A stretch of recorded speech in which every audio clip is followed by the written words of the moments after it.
Olá, me chamo Jennifer Fonseca e trouxe a vocês um artigo sobre algumas técnicas de manipulação genética para apresentar o quarto ciclo de seminários online do Laboratório de Bioquímica e Fisiologia de Insetos em 2022.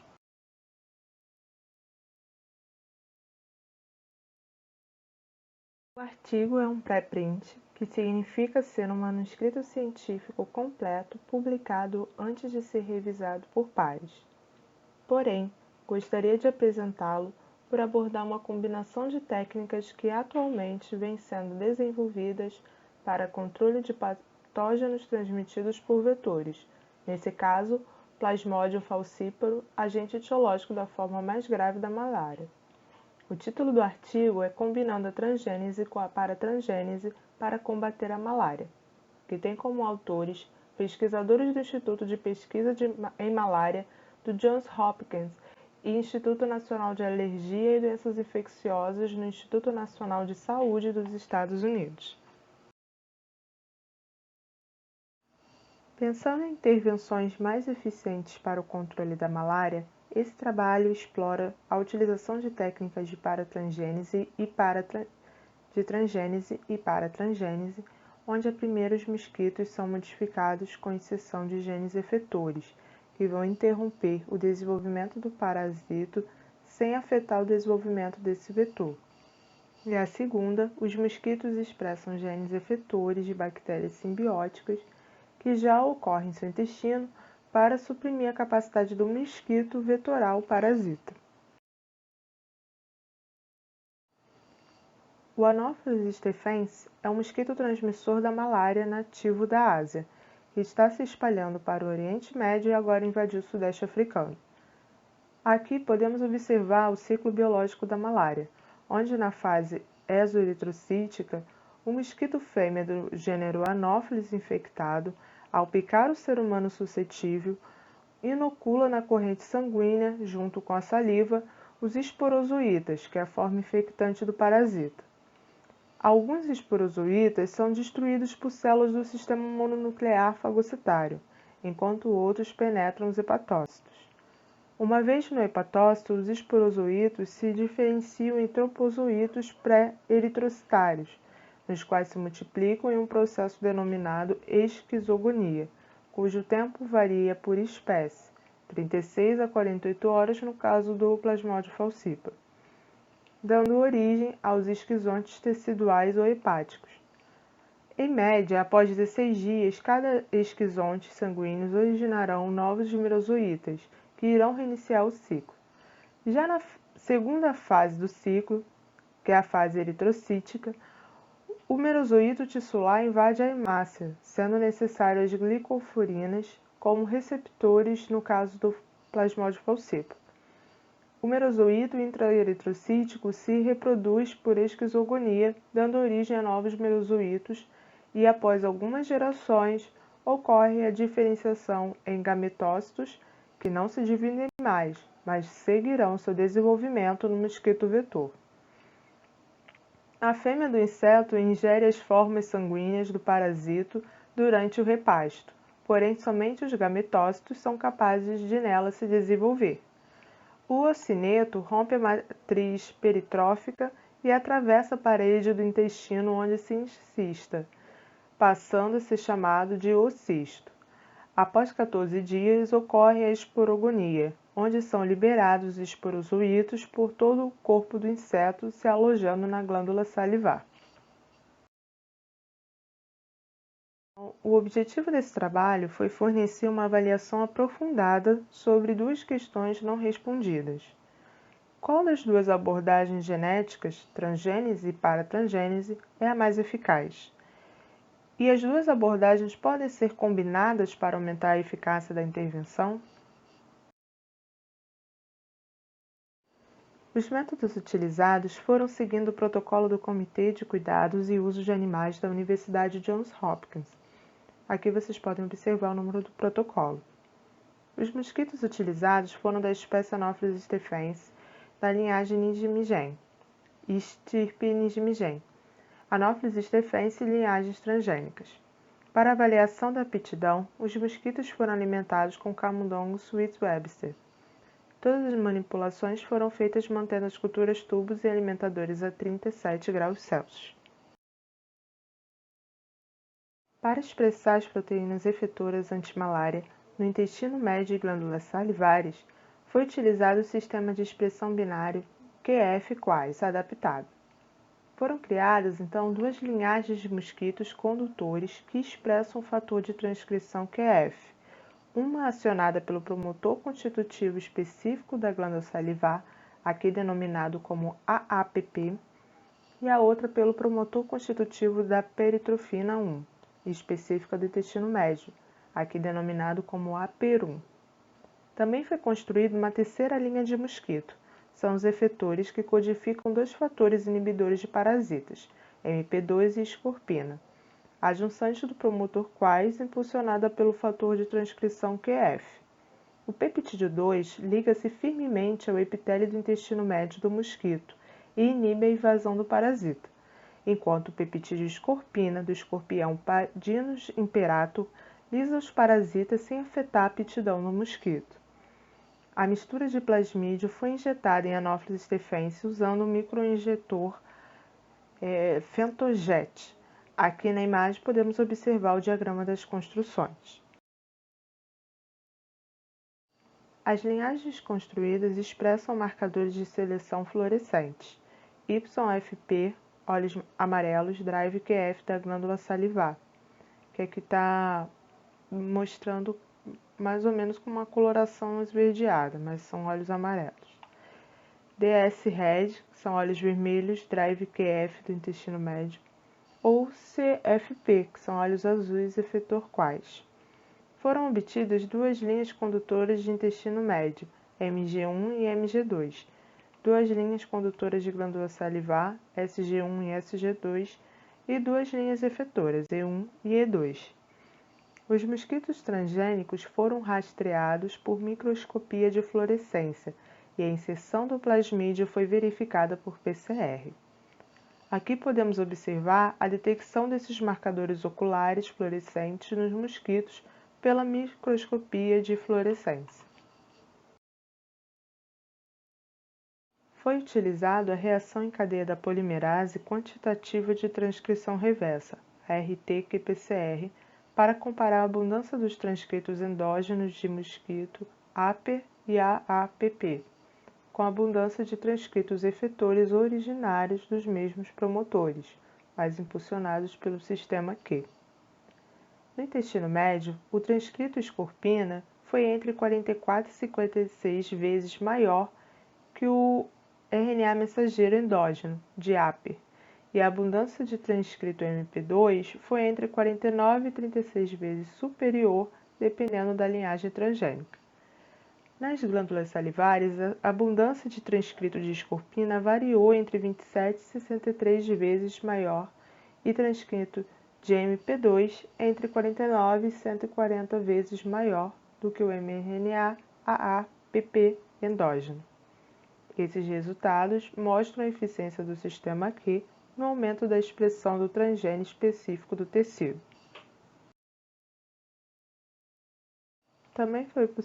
Eles também fizeram uma análise de Western blot, usando anticorpos anti-MP2 e anti-escorpina, que, como podemos observar na imagem, confirmaram a expressão específica das proteínas MP2 e a escorpina no tecido. Para determinar se a aptidão do mosquito é afetada ou não pela expressão do gene efetor, mosquitos machos e fêmeas adultos de 2 dias de idade, no total um N de 100, foram colocados separadamente em gaiolas com almofadas de algodão, embebidas em sacarose a 10% e mantidas no cetário. As fêmeas foram alimentadas com sangue de camundongo por 30 minutos e analisada a postura de ovos.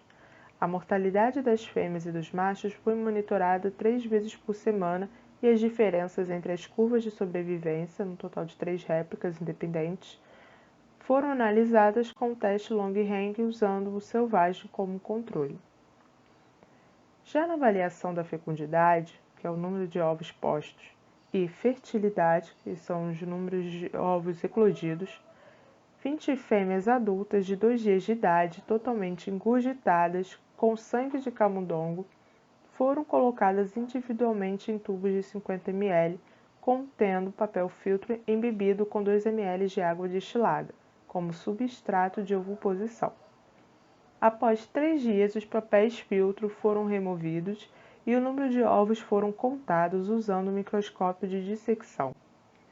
Após a contagem, os ovos foram colocados em copos de papel com 50 ml de água destilada para permitir a eclosão.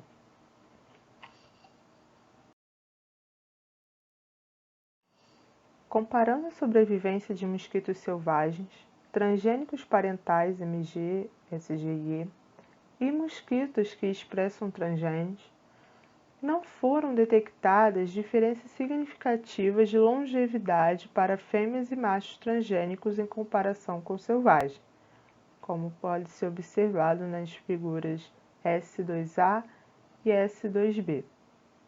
Também não houve diferença na fecundidade e quanto à fertilidade.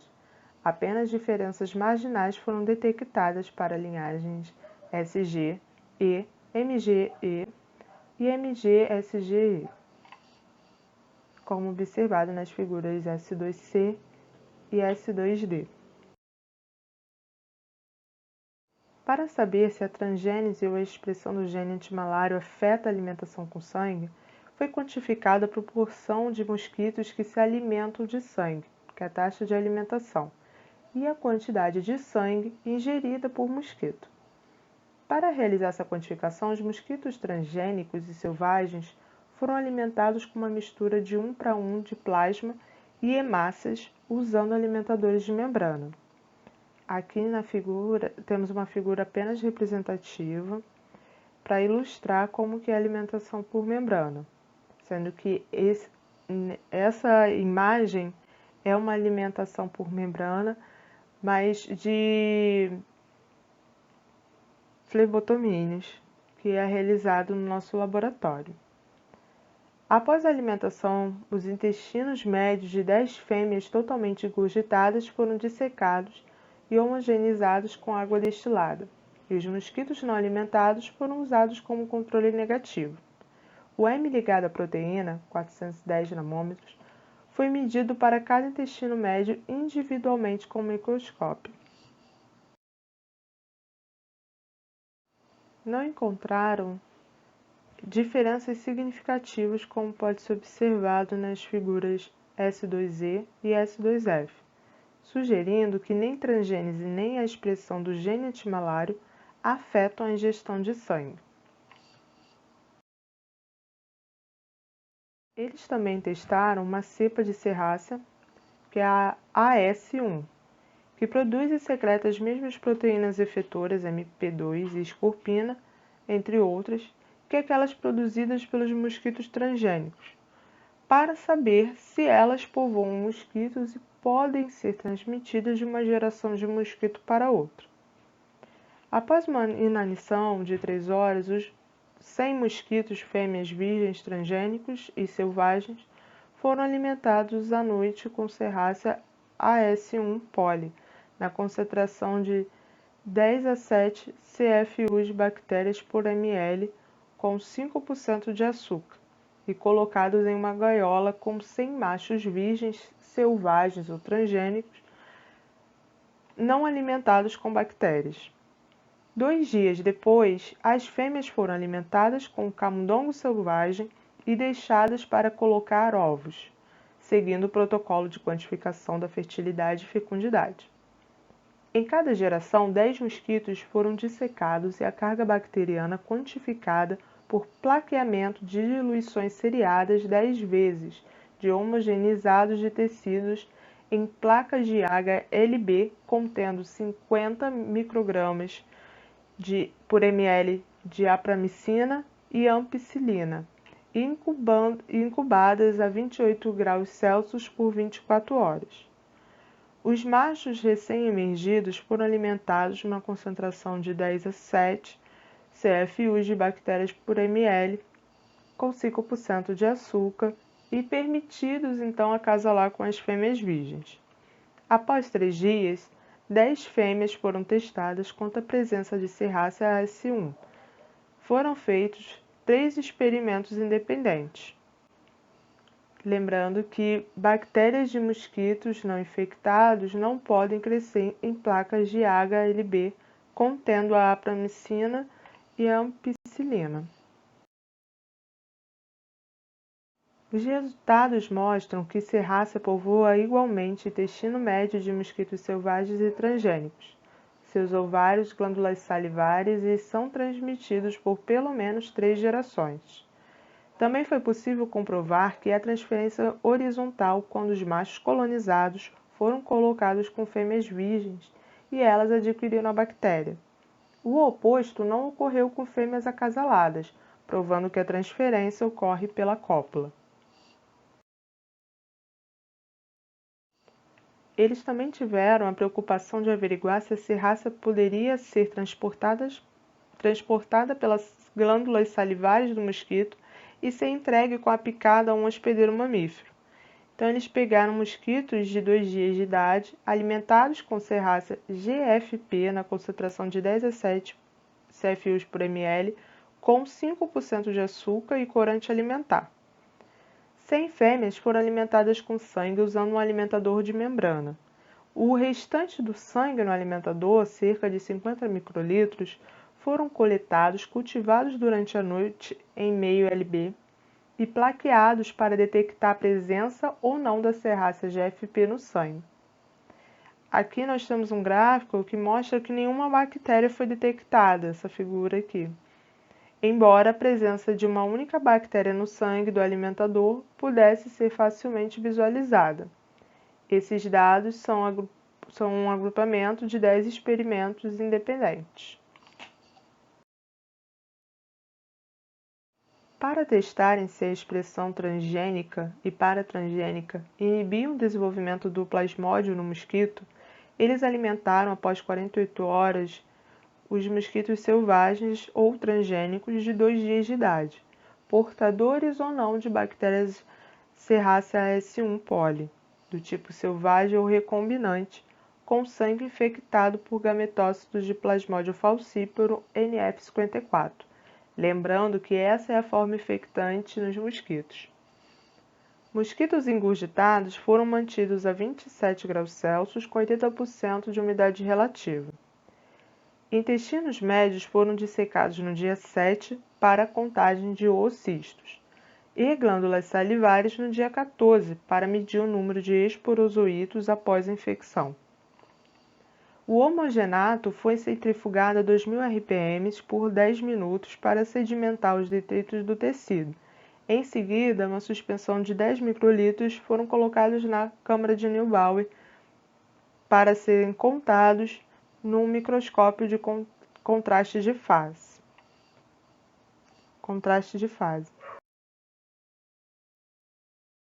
A expressão de moléculas efetoras no intestino médio ou nas glândulas salivares de transgênicos reduziu significativamente a carga parasitária, enquanto a expressão concomitante de efetores em ambos os órgãos reduziram a carga ao máximo, 81% e 85% de inibição dos números médios de oocistos e esporozoítos, respectivamente.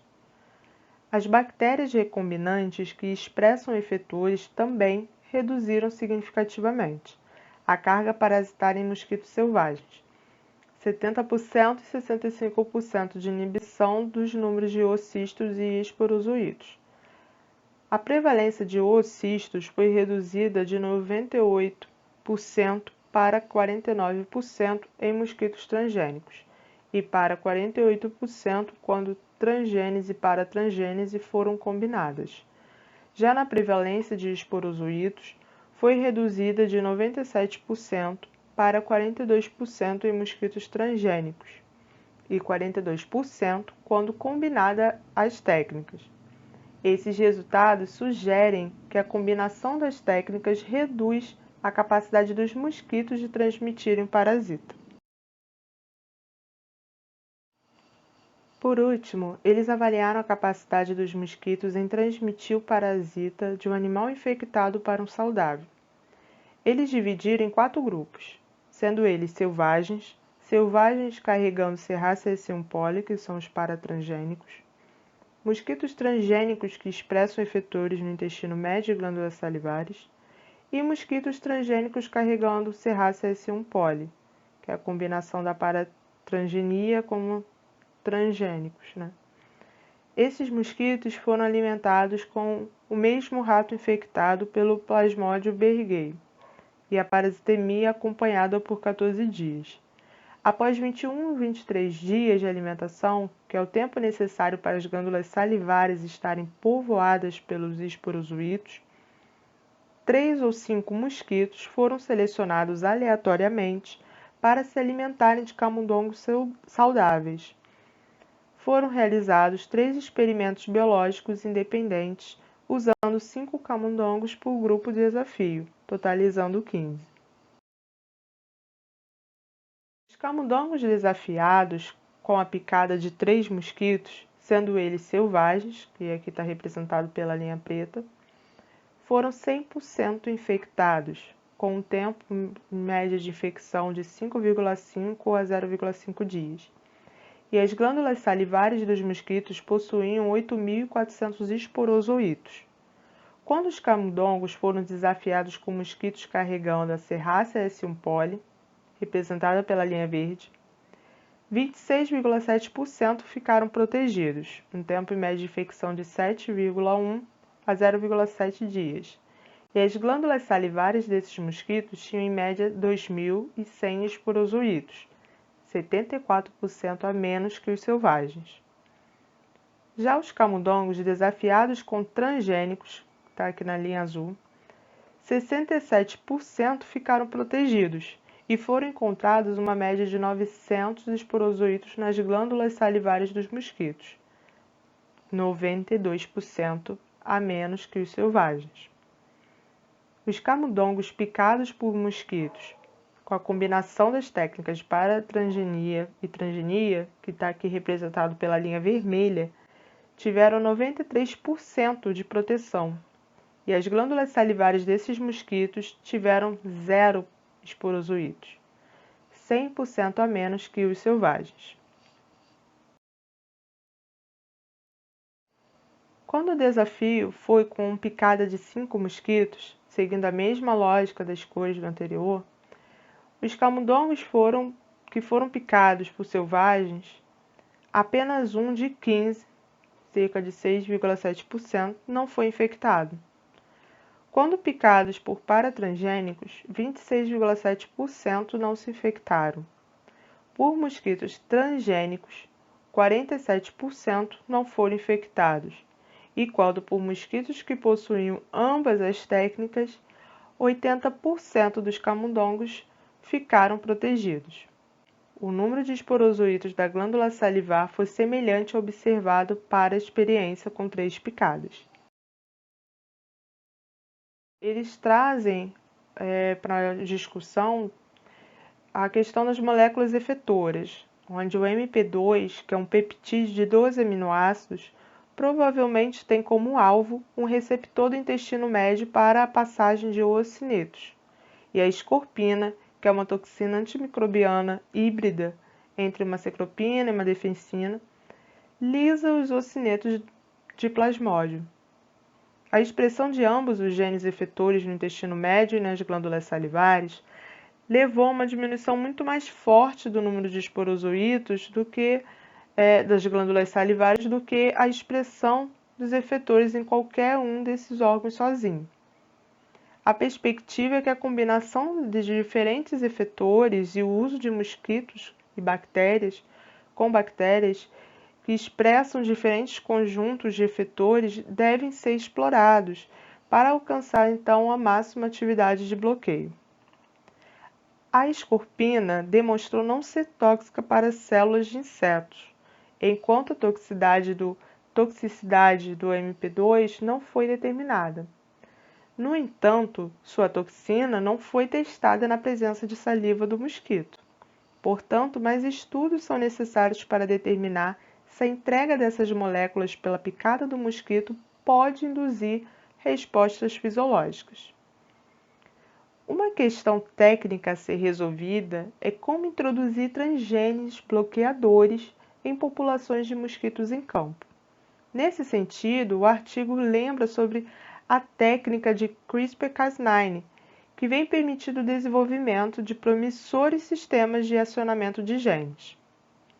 Por último, a recente descoberta de que a serrácea de ocorrência natural e não modificada pode se espalhar através de populações de mosquitos, enquanto suprime fortemente o desenvolvimento de plasmódio, aumenta significativamente a viabilidade de mover a paratransgênese para o campo, uma vez que ignora as preocupações relacionadas à liberação de organismos geneticamente modificados na natureza. No campo, eles prevêem o uso de estações de alimentação com açúcar de forma atrativa para a introdução de serrácea nas populações de mosquitos.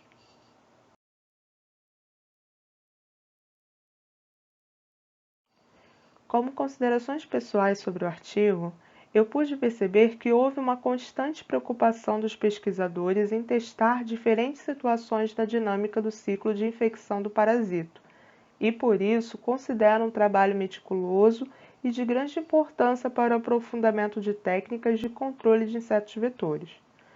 Uma dúvida que tive ao ler os experimentos de combinação de técnicas foi o motivo de utilizarem camundongos infectados com outras espécies de plasmódio, como foi o caso do plasmódio berghei e não com o falcíparo.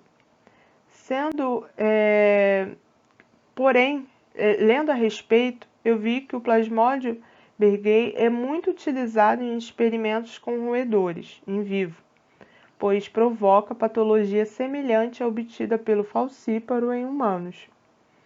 Isso é uma dúvida simples, mas que achei importante enfatizar para que outras pessoas como eu não trabalham com esse vetor. Talvez possam ter essa dúvida. E o motivo da escolha desse artigo foi o meu interesse no aprendizado sobre paratransgênese com serrácea, já que o meu trabalho de mestrado visa estudar genes presentes nessa bactéria que estão envolvidos com possíveis ações contra o Trypanosoma cruzi. Agradeço imensamente ao órgão financiador da minha bolsa e à instituição a qual pertenço. Também encorajo a todos a seguir e interagir com o nosso laboratório nas redes sociais. Até mais!